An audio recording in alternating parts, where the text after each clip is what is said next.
Hello students. आज हम slope deflection equations के थ्रू जो ये बीम है हमारी फिक्स्ड एंड बीम, इसके जो अननोन्स है वो फाइंड आउट करेंगे। तो ये बीम जो है वो आपके देखिए कंटिन्यूस बीम है ए बी बी सी और सी डी, जिसमें आपका फर्स्ट 6 मीटर के स्पान में 2 किलो न्यूटन पर मीटर का यूडीएल लगा हुआ है और सेकंड जो स्पान चल रहा है उसमें आपका 3 मीटर की डिस्टेंस पे 5 किलो न्यूटन की लोडिंग है, पॉइंट लोड। और यहाँ पे बिल्कुल सेंटर में आपका 8 किलो न्यूटन की लोडिंग है 5 मीटर के सेंटर में। और इनका जो ये यहाँ पे इनर्शिया है वो आई, 2i एंड आई है। अब आप देखिए, फर्स्ट हमको क्या फाइंड आउट करना है, fixed and moments find out करने हैं। जैसा कि हमने स्लोप डिफ्लेक्शन इक्वेशन में डिस्कस किया था कि फिक्स्ड एंड मोमेंट और एडिशनल मोमेंट, उन दोनों का जो एडिशन है वो आपका फाइनल मोमेंट की इक्वेशंस बनती है।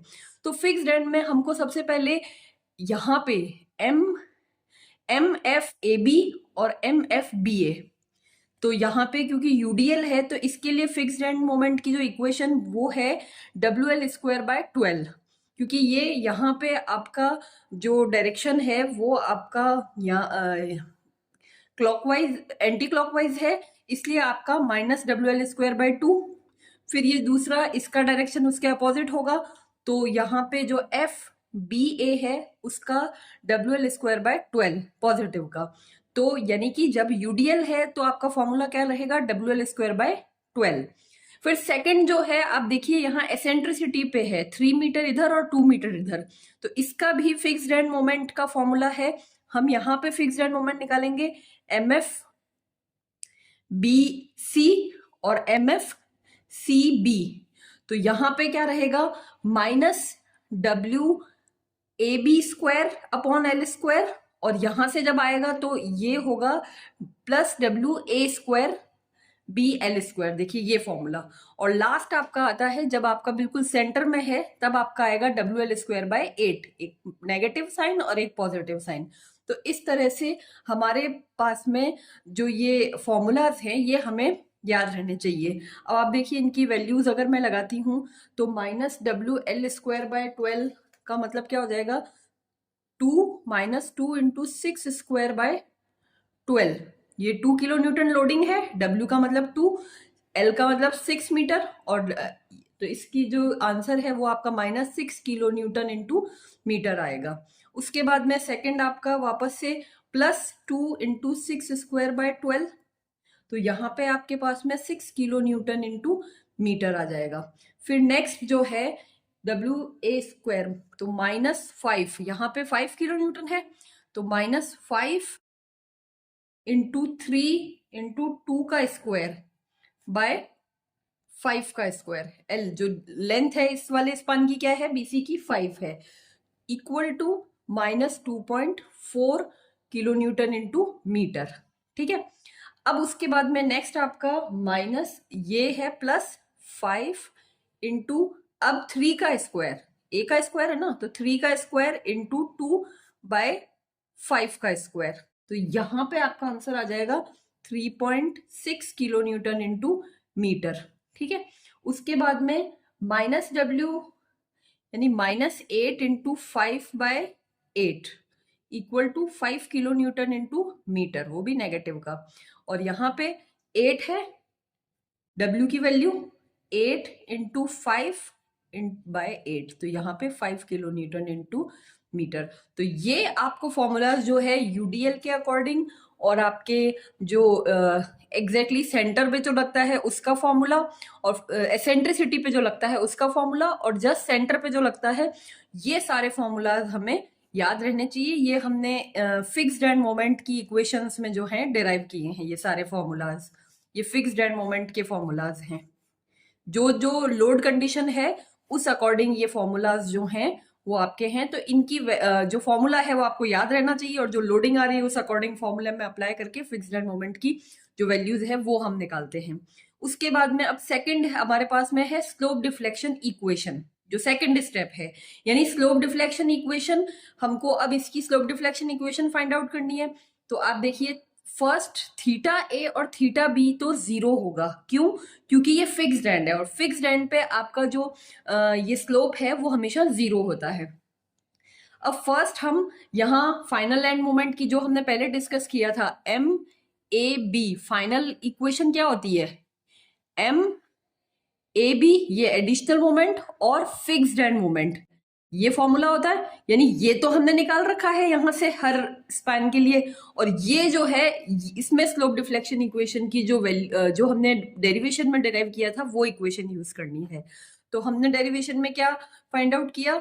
जो स्मॉल एम है, एडिशनल मोमेंट है, 2EI/L 2 theta A plus theta B minus 3 delta L, ये किसके लिए हो गया? ए बी स्पैन के लिए। अब बी ए के लिए करना है तो वो 2EI/L 2 theta B plus theta C minus 3 delta upon L, ये डेरिवेशन हम डिराइव कर चुके हैं और ये फिक्स्ड एंड मोमेंट जो है वो यहाँ ऊपर से लेना है। तो फर्स्ट इसको सॉल्व करते हैं। तो आप देखिए 2EI की जगह आप जो है यही वाली वैल्यू लेनी है, आई ही है यहाँ पे, तो आई अपॉन एल का मतलब हो जाएगा आपके पास में 6 2 थीटा ए तो जीरो है क्योंकि फिक्स्ड एंड है, तो थीटा ए तो जीरो हो जाएगा, तो ये आएगा ही नहीं। आपके पास में क्या आएगा? Theta B. और डेल्टा भी आपको क्वेश्चन में डेल्टा नहीं दे रखा है तो वो जीरो होगा, और डेल्टा अगर अलग से स्पेसिफाई है कि डेल्टा की ये वैल्यू है सेटलमेंट, डेल्टा मतलब सेटलमेंट होता है, तो सेटलमेंट अगर आपको बीम का दे रखा है तो आपको यहाँ लिखना है, नहीं दे रखा है तो ये भी जीरो है। तो ये हो गया। अब MFAB क्या होगा? ये MFAB की वैल्यू हमारे पास क्या आई? -6 किलो न्यूटन इंटू मीटर। ठीक है, फिर अब BA के लिए आप करोगे तो MBA 2EI/L 2 theta B plus theta C minus 3 delta upon L plus MFBA। ठीक है, अब यहाँ पे आप देखिए 2EIE है और यहाँ 6 आ जाएगा, 2 थीटा बी रहेगा, यहाँ थीटा ए आएगा। ठीक है, थीटा ए आएगा, तो थीटा ए की वैल्यू तो जीरो ही है और डेल्टा की वैल्यू भी जीरो है, तो अब बस आप सीधा सा MFBA की वैल्यू देखिए, ये 6 है, तो 6 किलो न्यूटन, यहाँ पे 6 आपने ऐड कर दिया। ठीक है, तो ये आपकी इक्वेशंस जो हैं हमारे पास में हो गई, इक्वेशन नंबर 1, इक्वेशन नंबर 2। ऐसे ही हमको BC के लिए भी निकालना है, तो BC के लिए निकालना है तो यहाँ पे क्या होगा? 2EI की जगह 2I आ जाएगा, अपॉन एल कितना है यहाँ का? 5, उसके बाद में 2 थीटा बी प्लस थीटा सी, और डेल्टा तो जीरो हो ही गया है, डेल्टा है ही नहीं, इसमें भी सेटलमेंट नहीं दे रखा है, तो BC की वैल्यू क्या है? -2.4। ठीक है, तो अब आप इसको और भी सिंप्लीफाई कर सकते हैं, तो ये इक्वेशन नंबर 3 हो जाएगी। ठीक है, फिर इक्वेशन नंबर 4 में आपके पास में क्या आ जाएगा? 2EI 2I अपॉन 5 तो है ही, उसके बाद में 2 theta C plus theta B, delta तो जीरो है ही, और इसकी वैल्यू क्या आएगी? 3.6 प्लस 3.6, तो ये इक्वेशन नंबर 4 हो गई। उसके बाद में CD की वैल्यू ले रहे हैं, तो CD में 2E, यहाँ पे I ही है, अपॉन 5, ठीक है, इंटू 2 थीटा सी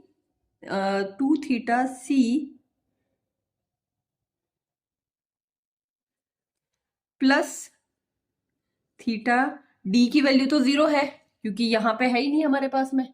ठीक है, तो यहाँ तो ये वैल्यू लिखनी ही नहीं है, और उसके बाद में CD की जो वैल्यू है वो हमारे पास में क्या आ जाएगी? 5, तो यहाँ पे 5 ऐड हो जाएगा, और जो सबसे लास्ट में है 2EI/5, तो यहाँ हो गया थीटा डी तो जीरो है, 2 थीटा डी होता है यहाँ पे, तो वो तो जीरो है, तो थीटा सी रह जाएगा, यहाँ पे आ जाएगा, यहाँ तो माइनस आएगा, देखिए ये यहाँ पे माइनस है ना, तो माइनस है, और यहाँ पे ये प्लस आएगा, तो ये इक्वेशन नंबर 5 और इक्वेशन नंबर 6 हो गई। तो इस तरह से हमने जो इक्वेशन है यहाँ पे ये फाइंड आउट कर ली, स्लोप डिफ्लेक्शन इक्वेशन, जो इक्वेशन नंबर 1 से लेके 6 तक। अब हमको यहाँ पे थर्ड स्टेप है इक्विलिब्रियम इक्वेशंस लगाना। तो इक्विलिब्रियम इक्वेशंस जो हैं वो आपका फर्स्ट क्या होगा? एट जॉइंट B, मतलब B और C पे, तो बी पे क्या इक्विलिब्रियम इक्वेशन रहेगी, बी पे आप क्या रहेगा, M B A plus M B C equal to 0। B A और बी सी इन दोनों का जो मोमेंट है ये टोटल मोमेंट 0 रहेगा, ठीक है। तो अब बी ए की इक्वेशन कहाँ है, आप देखिए ये रही, बी ए की इक्वेशन ये रही और बी सी की इक्वेशन ये रही। तो इन दोनों को ऐड करके 0 के इक्वेट करना है। और दूसरा आपके पास में रहेगा एट जॉइंट सी। तो यहां पे आपके पास में क्या होगा, एम सी बी, सी पे ले रहे हैं ना, तो C B plus M C D equal to 0। तो अब यहां पे आप सी बी और सी डी इन दोनों इक्वेशन को लेके 0 के इक्वेट कर दोगे। तब हमारे पास में यहाँ पे इन दोनों को रखने के बाद में 2 इक्वेशन हमारे पास में आएगी। तो इन दोनों इक्वेशन को जब हम सॉल्व करते हैं तो अब आपके पास अननोन कितने हैं, यहाँ पे थीटा बी और थीटा सी अननोन्स हैं ये। और बाकी आप देखिए थीटा ए तो 0 है, थीटा डी 0 है, क्यों, क्योंकि फिक्स्ड एंड है, डेल्टा इन्होंने दे नहीं रखा है तो वो भी 0 है। तो ये तो है ही नहीं, यहाँ की तो वैल्यू पता ही है हमको। तो थीटा बी और थीटा सी, तो इन दोनों, ये दोनों जो इक्वेशंस आती हैं इन दोनों से आप थीटा बी और थीटा सी की वैल्यू फाइंड आउट करते हैं और वापस से इन सारे में लगाते हो। आप जहां पे भी थीटा बी और थीटा सी है इन सारी 6 वैल्यूज में इन दोनों की वैल्यूज लगाते हो, तो ये वापस से अपने पास में वैल्यूज जो हैं हमारे पास में आती है। तो अब देखिए स्लोप डिफ्लेक्शन इक्वेशंस जो हैं वो हमारे पास में, जैसा कि हमने पहले वाले में बता ही दिया था कि EI/3 MAB जो है उसके फाइनल जो इक्वेशंस है वो हमारे पास में पूरी सॉल्व होने के बाद में ये बनती है। तो ये 6 इक्वेशंस है, ये 6 इक्वेशंस हो गई। उसके बाद में इक्विलिब्रियम इक्वेशंस जो हैं वो आपके एट जॉइंट बी के ऊपर क्या होगा, MBA plus MBC equal to 0 और जॉइंट सी पे MCB plus MCD equal to 0। अभी हमने पहले डिस्कस किया था। अब देखिए BA की जो इक्वेशन है वो आपकी ये है, इस इक्वेशन को हमने रखा, और BC की इक्वेशन कौन सी है, ये इक्वेशन आई, तो इसको भी रख दिया, इन दोनों को ऐड करके 0 के इक्वेट कर दिया। तो इसको सॉल्व करने पे ये इक्वेशन नंबर फर्स्ट हो गई, इसको पूरा सिंप्लीफाई कर दिया। उसके बाद जो जॉइंट सी है उसके ऊपर इक्वेशन क्या है, MCB प्लस MCD, ये इक्विलिब्रियम इक्वेशन है, इक्वल टू 0 इक्वल टू। अब आप देखिए CB कहाँ पे है, CB की ये वैल्यू और CD की आपके पास में ये वैल्यू आ गई। तो इन दोनों को ऐड कर दिया और सिंप्लीफाई करने से इक्वेशन नंबर सेकंड आ गई। तो अब ये इक्वेशंस आने के बाद में हम इन दोनों इक्वेशंस, मतलब ये 2 इक्वेशंस है और 2 अननोन कौन से हैं, थीटा बी और थीटा सी, अभी हमने डिस्कस किया था। यहाँ थीटा बी और थीटा सी, तो 2 अननोन और 2 ही इक्वेशंस, इन दोनों को आपस में सॉल्व करेंगे। तो देखिए EI theta B equal to, इनको आपस में जब सॉल्व करेंगे तो इसकी वैल्यू ये आ गई, और EI थीटा सी की जो वैल्यू है वो हमारे पास 1+26 किलो न्यूटन इंटू मीटर आई। EI को भी आप साथ में ही रखिए क्योंकि अलग से इनकी वैल्यूज नहीं दे रखी है, तो ये एज इट इज रिप्लेस हो जाएंगे। तो अब आप देखिए EI थीटा बी, तो ये जो स्लोप डिफ्लेक्शन की इक्वेशंस है, यहाँ पे EI थीटा बी है, यहाँ पे एज इट इज क्या आ जाएगा 2.03। तो यहाँ पे आप 1/3 माइनस 2.03 माइनस 6, तो इसकी वैल्यू क्या आ जाएगी हमारे पास में, -6.68 किलो न्यूटन इंटू मीटर। फिर उसके बाद में यहाँ पे भी EI थीटा बी ये है, तो यही वैल्यू आपको यहाँ पे भी रखनी है। तो यहाँ पे आ जाएगा हमारे पास में, ये जो वैल्यूज यहाँ पे सिंप्लीफाई करके रखेंगे तो 2/3 माइनस 2.03 प्लस 6, तो यहाँ वैल्यू आ जाएगी हमारे पास में 4.65 किलो न्यूटन इंटू मीटर, ये आ गया। यानी MBA की वैल्यू क्या आ गई 4.65, MAB की वैल्यू क्या आ गई -6.68।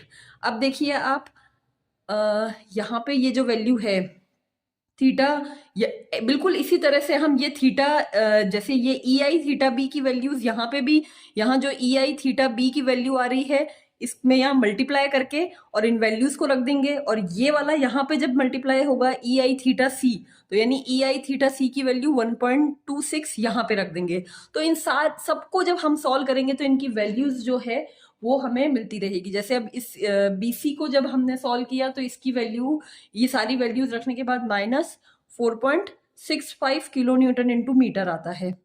फिर ये CB को जब हमने सॉल्व किया तो 3.99 किलो न्यूटन इंटू मीटर आता है।